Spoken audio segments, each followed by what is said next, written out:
Welcome to Democracy Now!, democracynow.org, the War and Peace Report. I'm Amy Goodman.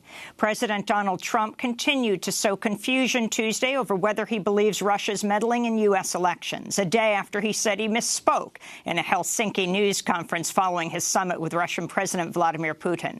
On Monday, Trump tried to walk back his remark that he didn't see any reason why Russia would have meddled in the 2016 election after intelligence officials and lawmakers of both parties decried his comments as treasonous.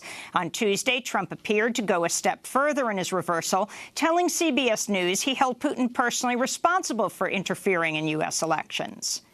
Do you agree with U.S. intelligence that Russia meddled in the election in 2016? Yeah, and I've said that before, Jeff. I have said that numerous times before. And I would say that that is true, yeah. But you haven't condemned Putin specifically. Do you hold him personally responsible? Well, I would, because he's in charge of the country, just like I consider myself to be responsible for things that happen in this country. So certainly, as the leader of a country, you would have to hold him responsible, yes. Trump's assertion came as his hand-picked FBI director, Christopher Wray, told NBC News Russia's efforts to subvert U.S. elections remain very active. When asked by a reporter Tuesday if Russia was continuing to target the U.S., Trump replied no, twice.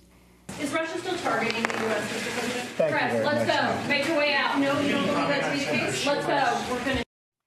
At the White House, Press Secretary Sarah Huckabee Sanders said Trump's no remark was aimed at ending reporters' questions and was not actually a response to a question about Russian interference. I had a chance to speak with the president after those comments, and the president said thank you very much and was saying no to answering questions. This comes as the White House said it won't rule out a request by Vladimir Putin to have the Russian government question former U.S. diplomatic personnel, including former ambassador to Russia, Michael McFaul, now a professor at Stanford. Critics have blasted the Trump administration's proposal as an assault on the principle of diplomatic immunity.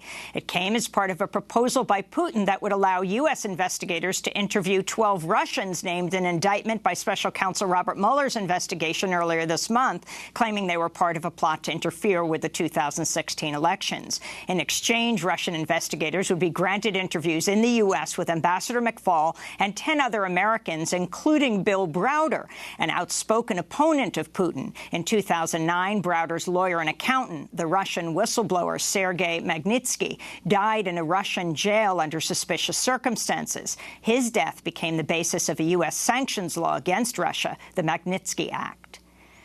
President Trump questioned a key provision of the NATO military alliance, the mutual defense of NATO member countries.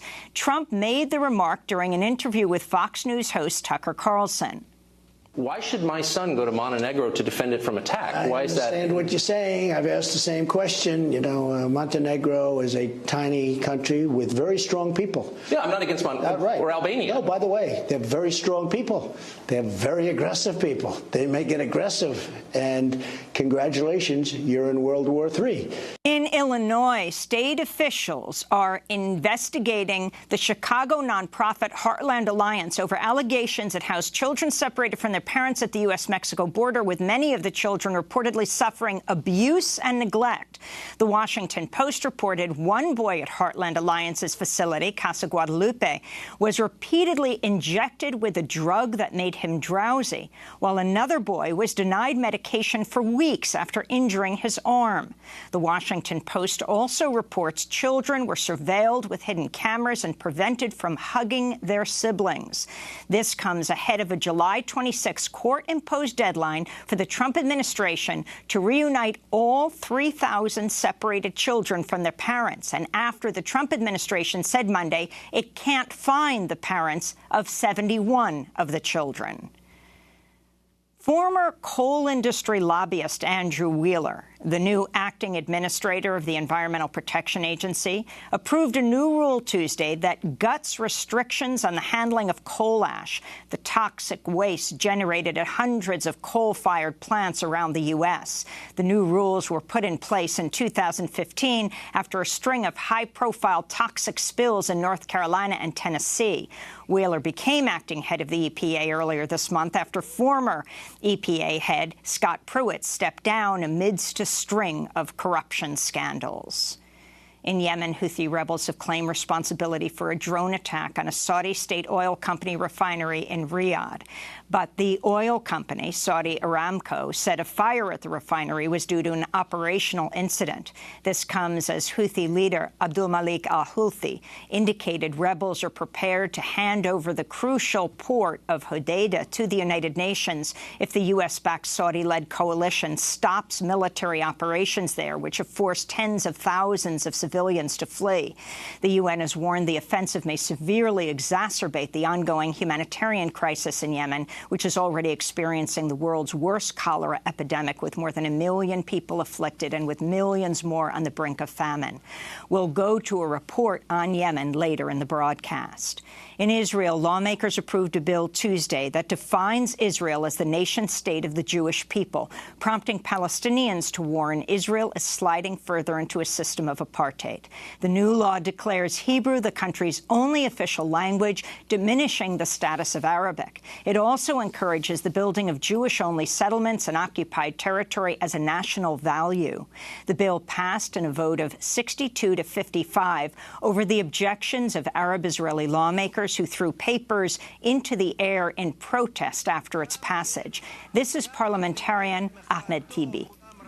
The nationality bill is a hate crime. They are totally discriminating against the Arab citizens, against the Arab minority, with racist articles, especially those of Jewish settlements, and those articles downgrading the status of the Arabic language. In the Mediterranean, at least 19 people are dead and 25 others still missing after a boat carrying more than 100 migrants capsized at sea off the coast of Cyprus Tuesday. The deaths came as Italy and other European countries have launched a crackdown on ocean vessels carrying migrants hoping to claim asylum in Europe. In Mexico, President-elect Andrés Manuel Lopez Obrador says he'll take a 60% pay cut after he's inaugurated in December as a gesture toward cracking down on wasteful spending and government corruption. The pledge came as Lopez Obrador, also known as AMLO, said he's open to a debate on the legalization of drugs in Mexico in a bid to end the drug war that's seen tens of thousands of Mexicans killed. This comes days after top Trump administration officials traveled to Mexico City last week to meet with AMLO. Secretary of State Mike Pompeo was joined by senior White House advisor Jared Kushner and Homeland Security Secretary Kirstjen Nielsen. The European Union has ordered a multi-billion euro fine against Google for violating antitrust rules, saying the high-tech giant unfairly used its dominant Android operating system to squelch competition. This is the European Competition Commissioner announcing the fine Wednesday. Today, the Commission has decided to fine Google €4.34 billion for breaching EU antitrust rules. Google has engaged in illegal practices to cement its dominant market position in Internet search. In Thailand, 12 boys rescued from a flooded cave last week were released from a hospital in Chiang Rai on Tuesday, appearing fit and happy after an 18-day ordeal that grabbed international headlines. After their release, the boys appeared with their soccer coach at a group press conference, telling reporters they were overjoyed when a pair of British divers first discovered them 9 days after they became trapped, and mourned the death of one of the Thai divers who tried to rescue them. In California, hot weather and bone-dry conditions have fueled a number of wildfires, including a 26-square-mile fire raging near Yosemite National Park. 1 firefighter's died. 2 others have been injured battling the blaze. The fires are being fueled by thousands of trees that died during an unprecedented drought that's gripped California for most of the last several years. In Japan, at least 12 people have died and nearly 10,000 others have been hospitalized after an intense heat wave settled in over much of Japan. In Gifu Prefecture, temperatures topped 105 degrees Fahrenheit Wednesday, the hottest temperature recorded in Japan in 5 years. The heat wave has prompted concerns about the 2020 Summer Olympics set to open in Tokyo 2 years from now. It comes on the heels of the most deadly flooding Japan has seen in decades after heavy rains killed at least 95 people and forced 2 million more people to flee their homes earlier this month. Scientists have linked record heat, heavy rainfall, and increased flooding to climate change. Muslim groups are condemning the U.S. and Canadian European governments over a secretive terrorism watch list the two countries operate, saying innocent travelers have been stopped and interrogated and have had visas revoked after being falsely accused of ties to terror groups. Last month, The Guardian reported that the program Tip-Off USCanada, or Tuscan, began in 1997 but was expanded in 2016 under Prime Minister Justin Trudeau. The group Muslim Advocates has filed a Freedom of Information Act request demanding U.S. documents on Tuscan, warning it could be part of a broader effort by President Trump to fulfill a campaign promise to create a registry of Muslims living in the U.S. In a statement, Muslim Advocates staff attorney Matthew Callahan said, quote, "The inaccuracy of the United States terrorist list is well documented, and their potential for misuse is compounded by President Trump's racially charged agenda. To then share this misinformation with another country is irresponsible and dangerous," he said.